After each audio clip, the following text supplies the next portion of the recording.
The live TV, सच सबसे आगे।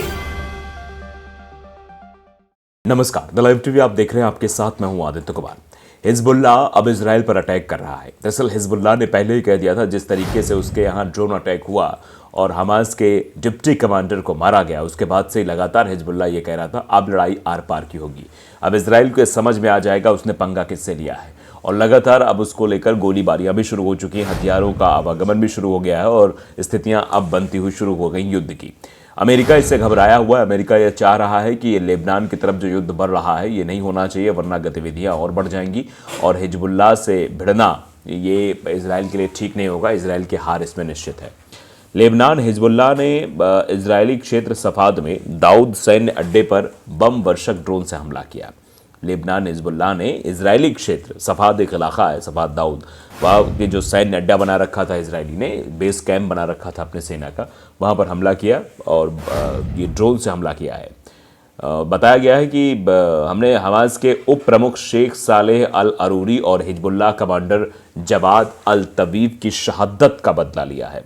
जो इजराइल ने इनको मारा है, वो जो शहीद हुए हमारे, उनकी शहादत का यह बदला लिया गया है। उसमें अल अरूरी और जवाद अल तवील, इन दोनों की मतलब मौत का बदला लिया गया है, सीधे तौर पर, सीधे शब्दों में कहें तो। बमवर्षक ड्रोनों ने, जो जिन ड्रोनों से हमले हो रहे थे, इजरायली सैन्य अड्डे पर भारी तबाही मचाई है, जिससे इजराइल पूरी तरीके से मतलब वो अड्डा तबाह हो गया है। तस्वीर भी आप देख सकते हैं, तस्वीर हम आपको दिखा रहे हैं, वीडियो में आप देखिए कैसे वो जो चौकी सामने दिख रही लाल घेरे के अंदर, उस चौकी पर हमला होता है और वो बेस कैंप जो इजराइल का है वो पूरी तरीके से तबाह हो जाता है। आप देखिए, जूम करके भी आपको दिखाने की कोशिश हो रही है किस तरीके से वो हमला होता है और हमले के बाद चारों तरफ तहस नहस, स्थितियाँ बिल्कुल एकदम मतलब भयावह नज़र आ रही हैं। दूसरी तस्वीर आप देखिए किस तरीके से ये ड्रोन हमला होता है और पूरा कम्युनिकेशन सिस्टम जो है वो तबाह कर दिया जाता है इजराइल का। हिजबुल्लाह रिलीज वीडियो, हिजबुल्लाह की तरफ से एक वीडियो रिलीज़ किया गया है of militants shelling the Metula side and the positions of Israeli enemy soldiers in Metula settlement. यानी हिजबुल्लाह ने जो अटैक किया है मेटुल्ला स्थल और मेटुल्ला बस्ती में इजरायली दुश्मन ठिकानों, सैनिक के ठिकानों पर गोलाबारी की है और जिसका वीडियो जो है जारी करके बताने की कोशिश की। देखो ये तबाही अभी और चलेगी और जिस तरीके से हिजबुल्लाह अब अटैकिंग मोड में है, उससे इजराइल ही नहीं बल्कि अमेरिका की भी मुश्किलें बढ़ी हुई हैं। हिजबुल्लाह लगातार अटैक कर रहा है और वो मार गिरा रहा है। तो ये आप समझ सकते हैं, इजराइल का हिजबुल्लाह पर बड़ा हमला, एलिट कमांडो फोर्स के कमांडर को मार गिराया, जिसके बाद अब बदला लिया जा रहा है। इजराइल हमास जंग बढ़ेगी और बढ़ेगी। इजराइल के हमले में हिजबुल्लाह के टॉप कमांडर को ढेर किया गया, जिसका बदला अब लिया जा रहा है और बदले के स्वरूप में एक बड़ा हमला जो है वो किया गया है, आपने साफ तौर पर देखा है। और अभी ऐसे हमले और बढ़ेंगे जिस तरीके से चीज़ें हो रही हैं। दरअसल इजराइल लगातार अटैकिंग मोड कर रहा है, वो हिजबुल्लाह की तरफ भी युद्ध कर रहा है, हमास की तरफ भी युद्ध कर रहा है। उसके जो चीज़ें हैं वो बढ़ती चली जा रही हैं, मतलब गतिविधियां बढ़ती जा रही हैं, उसका बदला लेने की तैयारी भी हो गई है। दरअसल इजराइल ने लेबनान के हमले के बाद जवाबी कार्रवाई की। इजराइल हमले में हिजबुल्लाह के स्पेशल कमांडो यूनिट के राडवान फोर्स के एक सीनियर कमांडर की मौत हो गई।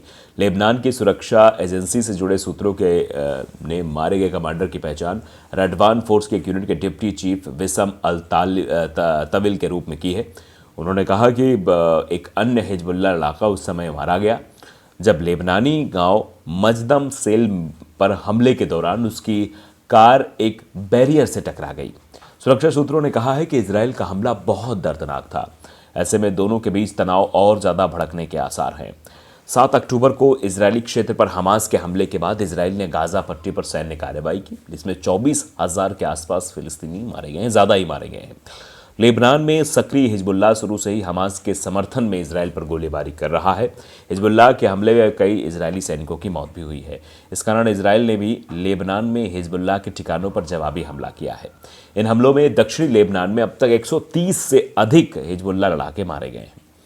हिजबुल्लाह के महासचिव सैयद हसन नसरल्लाह ने पिछले हफ्ते 2 टेलीविजन संबोधनों में इजराइल को लेबनान पर पूर्ण पैमाने पर युद्ध शुरू नहीं करने की चेतावनी दी थी। नसरल्लाह ने कहा, जो कोई भी हमारे साथ युद्ध के बारे में सोचेगा, एक शब्द में कहें तो उसे पछताना पड़ेगा, उसको उसकी नानी याद दिला देंगे। ये कहने की कोशिश जो है नसरल्लाह कर रहे थे। माना जाता है कि हिजबुल्लाह के पास हथियारों और मिसाइलों का ज़ख़ीरा है। 34 दिन तक पहले भी वो इजराइल से युद्ध कर चुका है। भले ही युद्ध में उसे जीत नहीं मिली, लेकिन 34 दिनों तक इजराइल जैसे मुल्क के साथ टिकना एक संगठन का ये दर्शाता है कि उसकी ताकत क्या थी। और उसमें ताकत तो कमज़ोर थी, अब तो उसके पास बेशुमार हथियार हैं और बेशुमार ताकत उसके पास है। ऐसे में अगर इजराइल सीधे तौर पर हिजबुल्लाह से लड़ता है तो उसे हमास की तुलना में काफ़ी ज़्यादा नुकसान उठाना पड़ेगा। वहीं लेबनानी ज़मीन पर पूर्ण पैमाने पर हमले में इजराइल को उस देश की सेना से भी मुकाबला करना होगा। तो आप समझ सकते हैं किस तरीके से अब हिजबुल्लाह जो है ये जो कर रहा है उसकी वजह से वो घिरता चला जा रहा है। इजराइल हमास की जंग भी बढ़ेगी। अब ईरान की मदद भी हो रही है, ईरान की मदद भी सामने आएगी, ईरान की मदद से ये हमले और बढ़ेंगे। दरअसल हमास इजराइल की जंग का दायरा बढ़ने का खतरा है। अब ईरान की मदद से इजरायली शहरों पर हमले कर सकता है हिजबुल्लाह। अमेरिका भी अब पूरी तरीके से इस मसले को लेकर सतर्क दिखाई दे रहा है, क्योंकि ये मसला अभी और बढ़ने वाला है। दरअसल इजराइल और हमास के बीच जंग का दायरा अब लेबनान और दूसरे अरब देशों तक फैल सकता है। ये जानकारी कुछ मीडिया रिपोर्ट्स में इजराइल और अमेरिकी अफसरों के हवाले से दी गई है। दरअसल सोमवार को इजरायली सेना ने लेबनान पर हमला किया। इसमें हिजबुल्लाह का सीनियर कमांडर विसाम अल तलबिल मारा गया।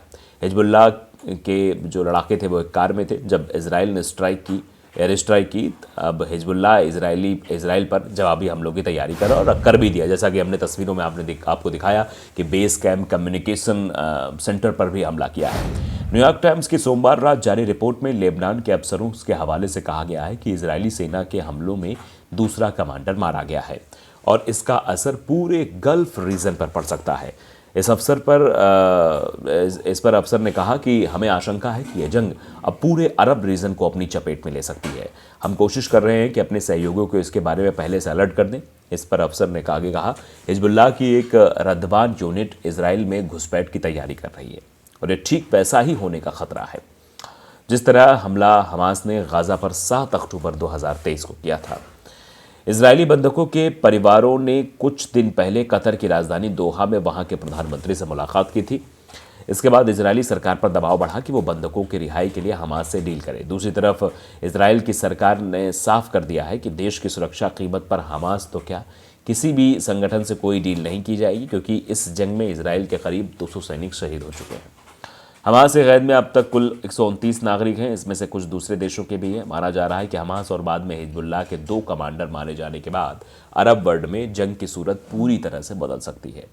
यही वजह है कि अमेरिकी विदेश मंत्री एंटनी ब्लिंकन लगातार अरब नेताओं से भी बातचीत कर रहे हैं। तो ये मुश्किलें अभी और बढ़ सकती हैं। आने वाले समय में स्थितियां और गंभीर हो सकती हैं, भयावह हो सकती हैं, जिस तरीके की तस्वीरें बन रही हैं अभी। और अमेरिका भी ये समझ रहा है कि ये युद्ध अभी और बढ़ने वाला है और लगातार जो अटैकिंग मोड जारी है उसका बदला भी लिया जा रहा है। जिस तरीके से 2 बड़े लोगों की हत्या इजराइल के द्वारा की गई है और दोनों की शहादत का बदला लेने के लिए अब हमले पर हमले हिजबुल्लाह की तरफ से शुरू हो गए। हमास भी अपने तरफ से एक अलग रणनीति बनाकर हमले करने की तैयारी कर रहा है। हिजबुल्लाह लगातार अटैकिंग मोड में है। तो अब आप जान सकते हैं किस तरीके से 2 संगठन और उधर हुती, ये तीनों संगठन और पीछे से ईरान भी अब मूड बना रहा है। तो ऐसे में समस्या अब बढ़ने वाली है। इस समस्या के आगे अब क्या करेगा इजराइल, ये अपने आप में बड़ा सवाल बना हुआ है। द लाइव टीवी को अगर आपने सब्सक्राइब नहीं किया जरूर करिए, बेल आइकन दबाइए ताकि सच खबर आप तक पहुंचती रहे। नमस्कार। द लाइव टीवी, सच सबसे आगे।